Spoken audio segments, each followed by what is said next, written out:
There it goes.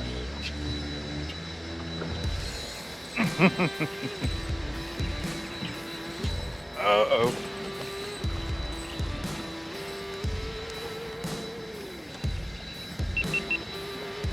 2 feet makes a difference, I guess. Good trout. I got it. We'll throw them in the boat. Boom. Yes, sir. Woo. Almost thought that was a white trout for a minute. Look at that. No spots on this body. Good morning, y'all. Capt.Collier here. Welcome back to the channel. As you can see, we're out here. Got Riley here with me on the boat. I was supposed to have a trip this morning. Unfortunately, it got canceled, so we had some live shrimp and we were coming out anyways. So right now, we're getting started at a rig. Just pulled up a nice keeper trout right there. This one looks kind of funny because he don't have any spots on his body there. But that is a good 16-inch male trout. Great eating size fish right there. So this is the goal. We might catch a redfish or something later. But I will walk y'all through the setup of what we're doing right now. And hopefully we can get on a few more fish. So if y'all enjoy the video, give me a thumbs up. Let's get to it. Throw this guy in the box. So the setup that we're using this morning, this is a Daiwa BG combo. This is pretty much what I use on all my charter setups. It's a 2500 7-foot medium power rod. These things are bulletproof. Been using them for years. And I've got 20-pound braid on there. And we're using a slip bobber. It's called a slip court rig. Basically all this is an adjustable court that you can set the depth at with this little bobber stopper right here. Tie that on the line. And right now we've got it set to about 12 feet. And I was just telling Riley I had all these setups set at 10-foot depth. We made a drift, didn't get a bite, but I was marking fish. So I set it to 12 feet and this very next cast instantly caught that fish that y'all just see me catch. And of course, we've got some live shrimp. So we're gonna get back out here and let it drift. You always want a little bit of current, or at least I like a little bit of current whenever you're fishing these deeper water structures. Just drop the slip court right here behind the boat and just let it slowly drift back.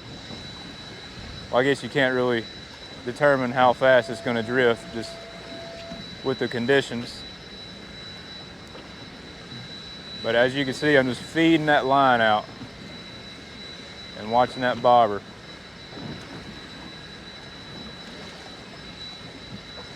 And you can let it go as far as you'd like, wherever you think the fish are at. That last bite was about right here where my cork's at. Got him that time. Oh no. Get out of the pole. You got one too? Yeah. I was looking at you. Doubled up. Smaller fish, but his fish, yeah.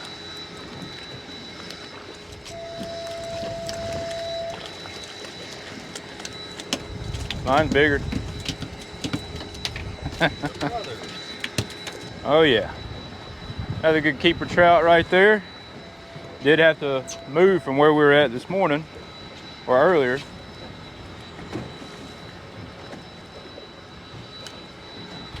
Good looking fish right there on the slip bobber. So a lot of times these fish can be very picky. They can be at a specific depth, and if you're not at that depth, you're not going to get the bite.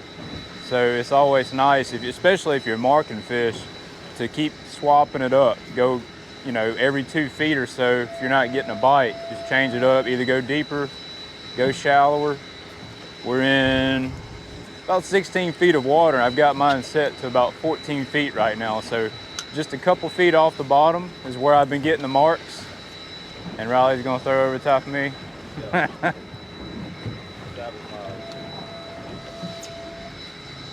Oh, and we're down again. A little sweet spot right there. small fish, but it's a fish. It might be a, yep, a white trout. You get a lot of bycatch fishing around these rigs too. White trout, redfish, speckled trout, mangroves.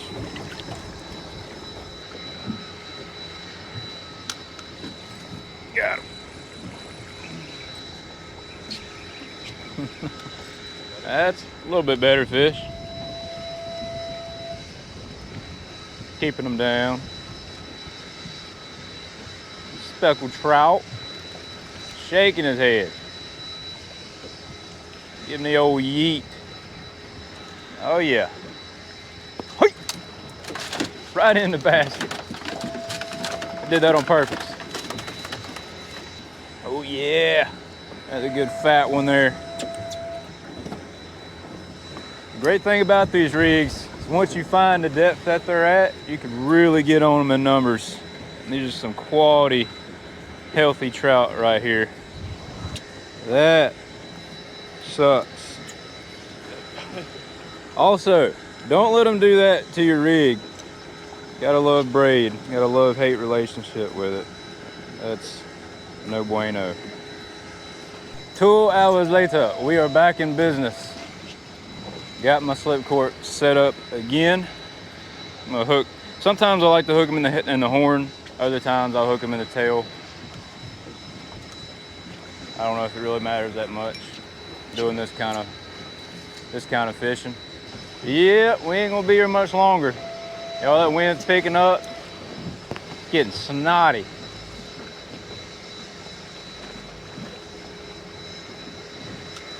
Kind of sucks we having to leave these fish.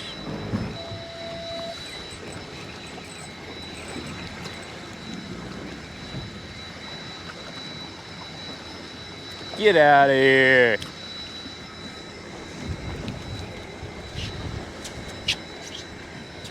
Old white trout. Sand trout, silver trout, whatever you want to call them.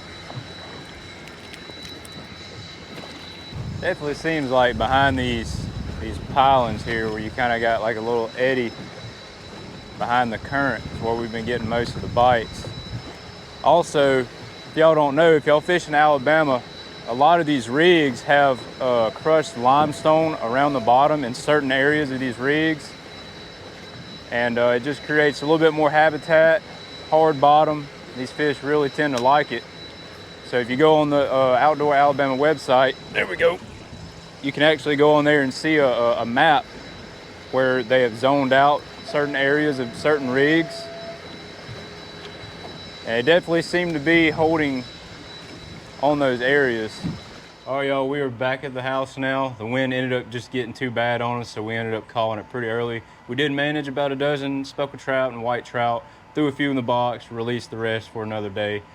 We are gonna cook some up tonight, but I do wanna go into detail real quick on this slip court rig or slip bobber rig. For those who are not familiar with it, it can be very beneficial for fishing deeper structures or like hangy structures like jetties and whatnot. You can set your depth right above those rocks. That way you're still in the strike zone, but you don't get hung up as much. So we're gonna start with this little, I guess this is what you call a bobber stopper. There's different kinds. This is the kind that I buy right here. Basically it's just a pre-rigged knot. So this is a braid right here. Hopefully y'all can see that on the GoPro.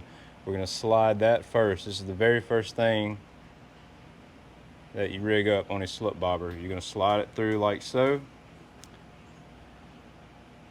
Slide the little black piece off that's holding the knot. We'll put that down. Get this situated here. I always like to wet it just a little bit, and you're just gonna pull these 2 strings tight, real tight. And so that's on your main line, and this is how you adjust the depth at which you want the slip court to sit at. You can slide it down both ways. If you want it shallow or if you want it deeper, you can go as deep as you want. And then obviously we're gonna get our scissors. We're gonna cut that.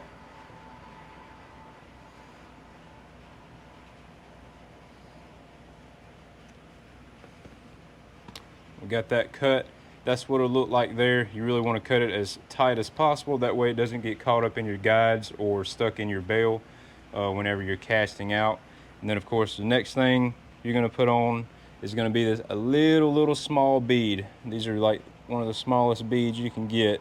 You can actually buy like pre-made slip cord rigs, but it has everything you need in it.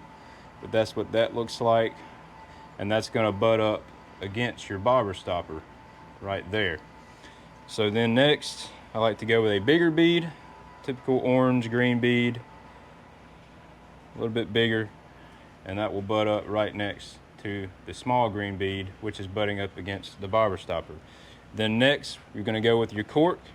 Different hundreds of different corks you can use. This is a Billy Boy Bobbers cork, and you do want to use one that's like all the way through. That way you can slide your line all the way down. Sometimes it can be a little difficult trying to get some light braid all the way through, but that one went easy for me. So it's going to slide like that.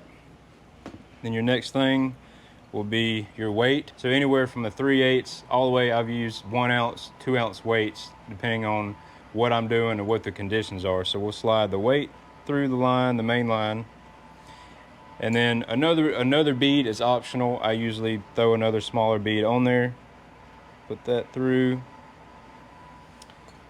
So you got your bobber stopper, small bead, orange bead or bigger bead, your cork, weight, another small bead, and then next will be your swivel. I like to use very small swivels. This one's rated 40-50 pounds, way over what kind of pressure you're going to put on any kind of fish with a 2500 size spinning reel. I'll tie that with a uni knot with this braid. Just give it 8 to 10 twists. And so this is the main guts of your slip cord rig right here, and you can see that cork will slide all the way up when it hits the water till it hits that bobber stopper. Then you've got your depth right here. Then of course you're going to tie your leader line. I typically like to use either AFCO or Yozuri, 20 pound, 30 pound, about 12 to 20 inches long. And then of course I use, I like using small hooks, small treble hooks if I'm trying to put fish in the box. This is a size 8 treble hook. Any brand size 8 will do. Or if you're just catching to have fun, circle hooks are always a good method as well to throw on there. So that is just a quick little lesson there on slip cord rigs. Hopefully I can try and do some more stuff like this where I just kind of go through my setup, my rigs, and all that. So if y'all do enjoy this, y'all please comment down below. Let me know if this is something y'all would like me to do here and there occasionally, especially when fishing is tough or just don't have the time to get out in the water. So that's enough talking. We're gonna go over here and clean a few of these speckled trout, take them inside, stink up some grease. So we got our speckled trouts right here. I'm just gonna clean 2 of them right here. 2 different methods that you see pretty common. I'm gonna be using the Sword 7-inch Flexi. Awesome blade for cleaning trout, any kind of soft, delicate meat fish. So what I like to do generally is make one initial cut right there. And these fish have this swim bladder. It's kind of like taffy, and it's very tough to cut through. So I like to just make it a first incision right there, get that out of the way, and then you can just run your blade right down the backbone. I like to stop at the tail. We'll flip it over. That way you can easily take the meat off the skin. Flip the trout over, do the same thing now that the swim bladder is out of the way. And with a good sharp knife, shouldn't have to do much, shouldn't have to have much pressure. Same thing, stop the tail, little wiggle action, and there is a done trout in 15 seconds. If I was doing it fast, 10 or 15 seconds. We'll take this stomach meat off right here. We do not want to be eating that. And then, if you're in a hurry, you can also do a method where you start right here at the butt, work down till you stop right there at its pec fin. Basically, you're still getting the swim bladder out of the way, and then you go ahead and finish your cut like so. Stop at the tail, wiggle, flip the trout over, same deal.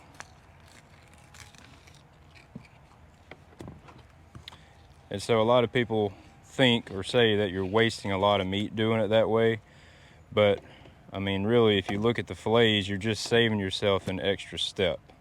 So this is the fillet that I did just now. Here's the other one I did first. I mean, y'all, it's not that much of a difference right there. So 2 different methods right there. That's enough for a meal for me and the wife. So we're gonna take them inside. I'm gonna fry mine. I'm gonna pan sear hers. Give y'all an update on the pregnancy right now. And we'll see y'all in the kitchen.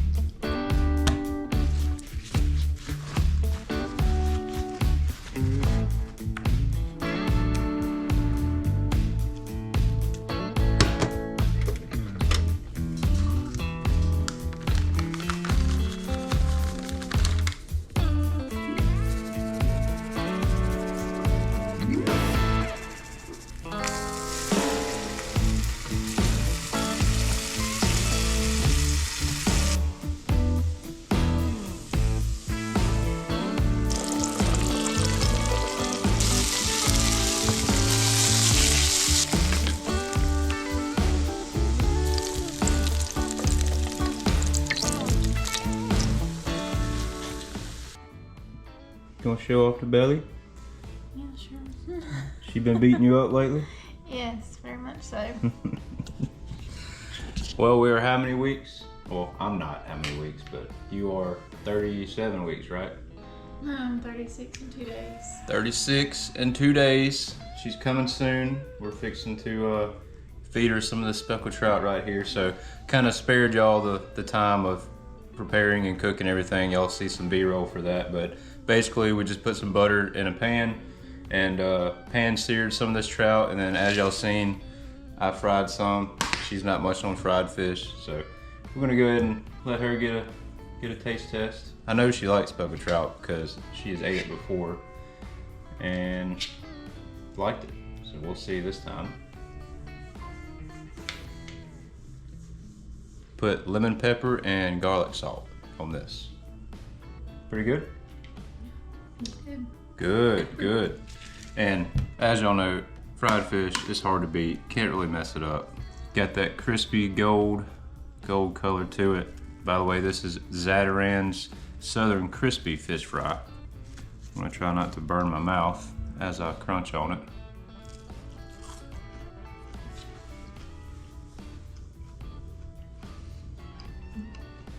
Is it good? It's good. You wanna try a piece? No.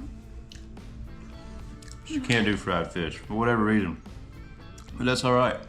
That's actually better for you anyways. But all I added to the Zatarain's fish fries a little bit of garlic salt, Everglades heat. Get the grease hot, 400 to 380, 400 degrees. And I love my little Fry Daddy. If y'all don't have a Fry Daddy, it's an amazing piece of, I guess, equipment. You can just kind of reuse it a few times, the oil, until it kind of gets burnt out. But can't go wrong with some fried fish, especially speckled trout, white trout. This is what I grew up eating on. It's fried fish, probably 3 or 4 days a week.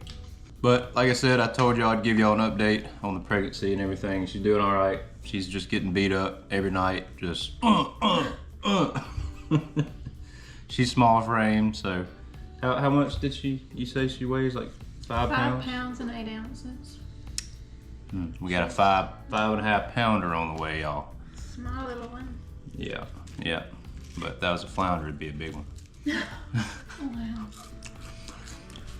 Hope y'all enjoyed the video. We're gonna go ahead and wrap it up. Catch y'all back out on the next one.